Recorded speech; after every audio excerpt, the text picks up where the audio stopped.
नाजरीन, ये है उर्दू पॉइंट और आप देख रहे हैं न्यूज शो रामीन। नाजरीन, कल का दिन यानी 14 जुलाई फिल्म इंडस्ट्री के लिए निहायत अहमियत का हामिल है। इस दिन न सिर्फ बॉलीवुड बल्कि पाकिस्तानी फिल्म इंडस्ट्री से भी बड़ी फिल्में रिलीज की जा रही हैं।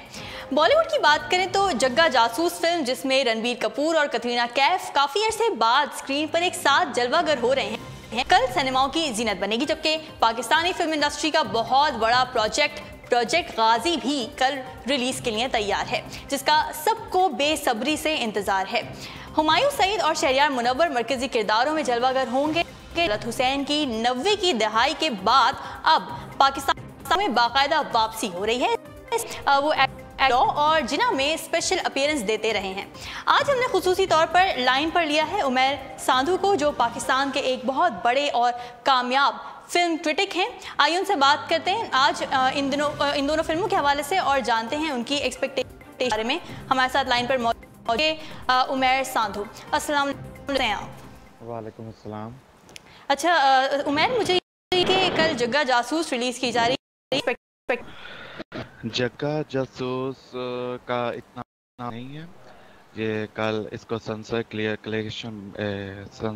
को पाकिस्तान में सेंसर ने इसे पास कर दिया है। जी जी। और कल ये पूरे पाकिस्तान में रिलीज हो रही है। बिल्कुल। और फिल्म का इतना बज़ नहीं है क्योंकि फिल्म 3 साल लेट हुई है, तो जिसकी वजह से फिल्म का बज़ इसलिए कहा जा सकता है क्योंकि कतरीना कैफ और रणबीर कपूर एक्स कपल रह चुके हैं। बिल्कुल ऐसे ही है। तो इस वजह से हो सकता है। अदरवाइज का म्यूजिक और इसका जॉनर बेसिकली फैमिली ऑडियंस के लिए है। अच्छा। तो मासेस के लिए इसके लिए तो ओवरऑल फिल्म का लो बस है। अच्छा ठीक है, यानी कि उसमें कोई मसाला वगैरह नहीं है जो कि ऑडियंस चाहती है। बिल्कुल नहीं, एज अ फैमिली फिल्म है और लेट्स सी के कल फिल्म का कोई बात नहीं है। ठीक है और ठीक है। अच्छा उमैर, मुझे बताएंगे क्या बॉलीवुड ने अपनी मूवीज का मेयार करार रखा हुआ है? साल तो बॉलीवुड के लिए बहुत बुरा साल जा रही है क्योंकि बॉलीवुड की अपनी कोई फिल्म इस साल नहीं बिल्कुल चली। अदरवाइज बाहुबली 2 चली है क्योंकि वो साउथ की मूवी थी। बिल्कुल ऐसे ही है। और अभी तक आधा साल गुजर चुका है और बॉलीवुड की कोई चली है जो प्रॉफिटेबल साबित हुई हो। तो अलार्मिंग बेल्स है बॉलीवुड के लिए कि कंटेंट पे तवज्जो देनी चाहिए, अदरवाइज कोई भी नहीं जिससे बिजनेस किया बड़ा सेटिस्फाई हो सके। अच्छा, इसके बाद हम पाकिस्तानी प्रोजेक्ट गाजी के बारे में बात करते हैं। क्या एक्सपेक्ट कर रहे हैं आप? प्रोजेक्ट गाजी का इवन पाकिस्तानियों को भी नहीं पता ये फिल्म आ गई है। बिल्कुल ऐसे है। तो हमारे पाकिस्तानी मूवीज बना तो गए हैं लेकिन प्रमोशन नहीं होती, ऐसे कोई पैसा नहीं लगा रहे। बिल्कुल। और फिल्म का आ गई है, किसी को पता ही नहीं कि फिल्म आ गई है। इवन के फिल्म का ट्रेलर अच्छा है। अच्छा। लेकिन कोई बज़ नहीं है, कोई कुछ नहीं, नथिंग। ठीक है, तो आपके ख्याल में ये फिल्म जो है वो पाकिस्तानी इंडस्ट्री के लिए कोई खातिर ख्वाह फायदा नहीं लेकर आएगी? ऑब्वियसली एक सुपर हीरो फिल्म है और फर्स्ट टाइम इस पे एक्सपेरिमेंट किया गया है। बिल्कुल ऐसे ही क्या होता है। बिल्कुल ऐसे ही है। अच्छा मुझे ये बताएं क्या पाकिस्तानी मूवीज अब इस मेयार की बन रही है कि हॉलीवुड और बॉलीवुड को टक्कर दे सकें? अभी तक तो कोई भी नहीं, लेकिन प्रोजेक्ट गाजी का ट्रेलर देख के एक्सपेक्ट किया जा सकता है फिल्म मेयार की बनी है। लेकिन इस फिल्म के प्रमोशन पे कोई पैसा नहीं है, जीरो। और इस साल जो हाई बजट फिल्म है पंजाब नहीं जाऊंगी, बिल्कुल, जिसका बज़ बहुत हाई है और वो पाकिस्तान में कुछ रिकॉर्ड ब्रेक कर सकती है। बिल्कुल ऐसे ही। बहुत शुक्रिया उमैर सांधू, आप हमारे साथ थे और आपने हमें अपनी कीमती आरा से जी। नाज़रीन, तो कल पाकिस्तान में आप के थ्रू मैं आपको ये बता रही हूँ कि कल पाकिस्तानी मूवी प्रोजेक्ट गाजी रिलीज़ की जा रही है और इसके बारे में हमने आज से भी जाना है। तो देखें, आप ज़रूर जाके सिनेमा मूवी देखें और इस पर अपने अपने रिव्यू ज़रूर पेश करें। अगली खबर की जाने बढ़ते हैं। नाज़रीन, बॉलीवुड इंडस्ट्री में अपनी कामयाब एंट्री देने वाले पाकिस्तानी अदाकारा माहिरा खान का कहर शोबिज़ इंडस्ट्री पर ताहाल बरकरार है और की सलाहियतों को तस्लीम भी करते हैं। और अब भारतीय अदाकार रणबीर कपूर ने माहिरा खान को बेहद मेहनती और खूबसूरत अदाकारा कह दिया है। अपनी नई आने वाली फिल्म जग्गा जासूस के दौरान भारतीय चैनल के प्रोग्राम में अदाकारा कतरीना के हमरा गुफ्तगू करते हुए बॉलीवुड के चॉकलेटी हीरो ने कहा कि आलिया भट्ट और श्रद्धा कपूर और दीगर अदाकाराएं खूबसूरत हैं, मगर पाकिस्तानी अदाकारा माहिरा खान भी खूबसूरत हैं। रणबीर कपूर से जब खूबसूरत भारतीय अदाकारा के हवाले से सवाल किया गया तो उन्होंने कहा कि बहुत सी भारतीय अदाकाराएं खूबसूरत और मेहनती हैं, मगर जो बात माहिरा खान की है वो यहाँ की अदा में है ही नहीं, क्योंकि वो बेहद खूब हैं। याद रहे प्रेमी की जद में आने वाले रणबीर कपूर और कतरीना कैफ आजकल अपनी नई फिल्म जग्गा जासूस की तशहीरी मुहिम में मसरूफ हैं। दोनों अदाकार काफ़ी अरसे दूर रहने के बाद अब एक साथ हैं, तो इस ज़मन में अदाकाराओं से ज़रूर किया जाता है। हाल ही में फिल्म के गाने के प्रमोशन सहाफ़ी ने जब कतरीना से रणबीर ताल्लुकात के बारे में दरियाफ्त किया तो वो शदीद गुस्सा हुई और उन्होंने सहाफ़ी को झाड़ पिला दी। कतरीना का कहना था कि हम दोनों फनकार हैं और काम के दरमियान ऊंच नीच होना मामूल का हिस्सा है। नाज़रीन, याद रहे कि माहिरा खान ने गुज़िश्ता बरस अपनी पहली बॉलीवुड फिल्म रईस में किंग खान के साथ काम किया था। ये फिल्म बॉक्स ऑफिस को ना छा सकी, अलबत्ता पाकिस्तानी अदाकारी का सहर आज भी भारत में कायम है। जी, एंटरटेनमेंट की दुनिया से एक और खबर शामिल करेंगे। सलमान खान के बाद रणबीर कपूर ने भी फिल्म की नाकामी की सूरत में डिस्ट्रीब्यूटर्स को रकम वापस करने का वादा कर लिया।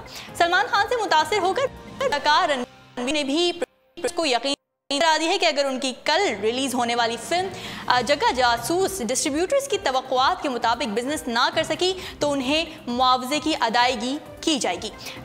था कि उनके दादा ने भी अपनी 2 फिल्मों मेरा नाम जोकर और फिल्म बॉबी के नुकसान के बाद डिस्ट्रीब्यूटर्स को पैसे वापस किए थे।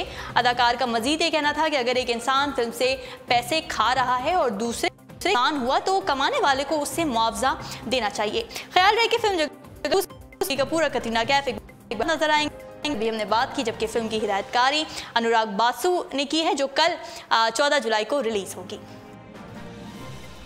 जी, बढ़ते हैं अगली खबर की जानिब। नाजरीन, आपको अपने दांत साफ करने में कितना वक्त लगता है? हो सकता है कि सफाई बनाने के लिए आप खास देर तक अपने दांत ब्रश करते हो, लेकिन अब बत्तीसी नुमा इस टूथब्रश के आने के बाद ये मुश्किल आसान हो गई जो सिर्फ 10 सेकेंड के मुकम्मल तौर पर साफ कर सकता है। एमा ब्रश नामी ये टूथब्रश बत्तीसी नुमा हिस्से गेंद पर मुश्तमिल है जो दरअसल एक बटन है। उसे इस्तेमाल करने दांतों के अंदर बत्तीसी की तरह फंसाएं और बटन दबा दें। अगले 10 सेकंड में बत्तीसी का हर हिस्सा आपके एक दांत को साफ कर देगा, जिसके दौरान आपको हल्की सी वाइब्रेशन महसूस होगी। इसके हैंडपीस में टूथपेस्ट का कैसोल रखा गया है जो पूरे माह के लिए काफ़ी है। उसे तैयार करने वाले माहिरीन का ये कहना था कि ये आम टूथब्रश के मुकाबले में दांतों को ज़्यादा बेहतर कम वक्त में साफ कर सकता है।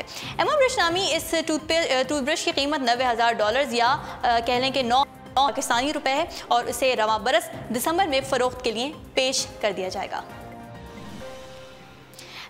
ऊंची नीची खतरनाक चट्टानों और पहाड़ों पर चढ़ना निहायत दिल गुर्दे का काम है जो जुनून की हद तक वाले अफराद ही सरंजाम दे सकते हैं।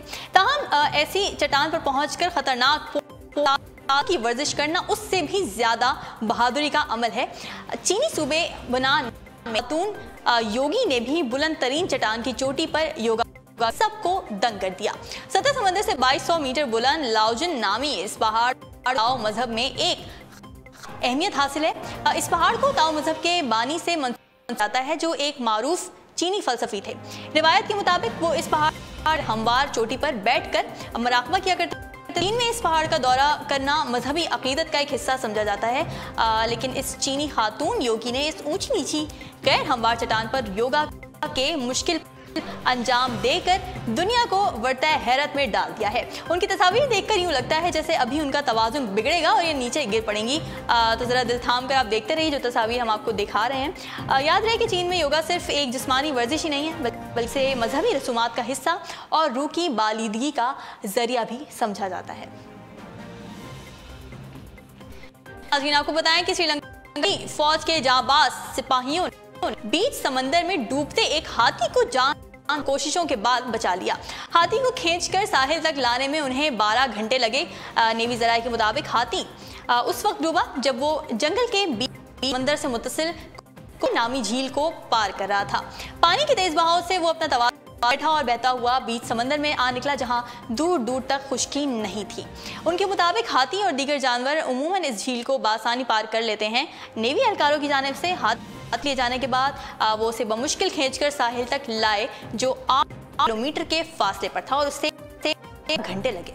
इस दौरान हाथी ने अपनी सूंड पानी से रखी, जिसके जरिए वो सांस लेता रहा।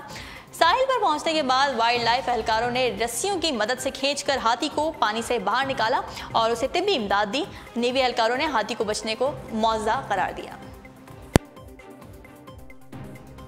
को देंगे निज़ाम शम्सी के हवाले से। निज़ाम शम्सी के 5वें और सबसे बड़े सैयारे मुश्तरी के गिर्द महर खलाई गाड़ी जूनू ने मुश्तरी के अजीम तूफान के निहायत जाकर मुशाहिदा किया है। उसकी खींची की तस्वीर बहुत जल्द जारी करेंगी। आलमी खलाई इदारे नासा के मुताबिक जूनू की ये परवाज मुश्तरी के अजीम तूफान से इस कदर करीब से गुजरने वाली पहली परवाज है। मुश्तरी का अजीम तूफान है क्या? सैयारा मुश्तरी पर एक गैर मामूली हद तक बड़ा सुर्ख धब्बा मौजूद है, जो दरअसल मुश्तरी का वो अजीम और हंगामा खेज तूफान है जिस साइंसदान मेगा स्टॉर्म का नाम देते हैं। इस तूफान का मुशाहिदा उस वक्त से किया जा रहा है जब उससे दूरबीन इजाद हुई, यानी 17वीं सदी, और उसका हजम जमीन से भी बड़ा है। नासा की जानिब से इब्तदाई तौर पर जारी की गई मालूमात के मुताबिक तूफान 10,000 मील के रकबे पर फैला हुआ तूफान है, जो जूनू इस तूफान से 5,600 मील के फासले पर गुजरा और इस दौरान उसने उसकी कई तस्वीर भी खींची, जबकि उसके बारे में मालूमात भी इकट्ठी की, जिनका जायजा लिया जा रहा है। अगस्त सन 2011 में लॉन्च की जाने वाली खलाई गाड़ी जूनू निज़ाम शम्सी की सबसे बड़े सैयारे मुश्तरी के मुशाहिदे के मिशन पर है, जिसके दौरान ये सैयारे की तस्वीर और मालूमात जमा करेगी। जूनू की रफ्तार 165,000 मील घंटा है। बैकग्राउंड साइज की ये गाड़ी शम्सी तवानाई से चलती है, जिस पर 1 अरब 10 करोड़ की लागत आई है। जूनू का ये मिशन फरवरी 2018 तक जारी रहेगा, जिसके बाद जूनू मिस्री की फिजा के अंदर ही गौते लगाकर तबाह हो जाएगा। नाज़रीन, उर्दू पॉइंट्स अब तक के लिए इतना ही। मजीद खबरों और अपडेट्स के लिए आप जरिए हमारी वेबसाइट www.urdupoint.com। फिलहाल रामीन सैयद को दीजिए इजाजत। अल्लाह हाफिज़।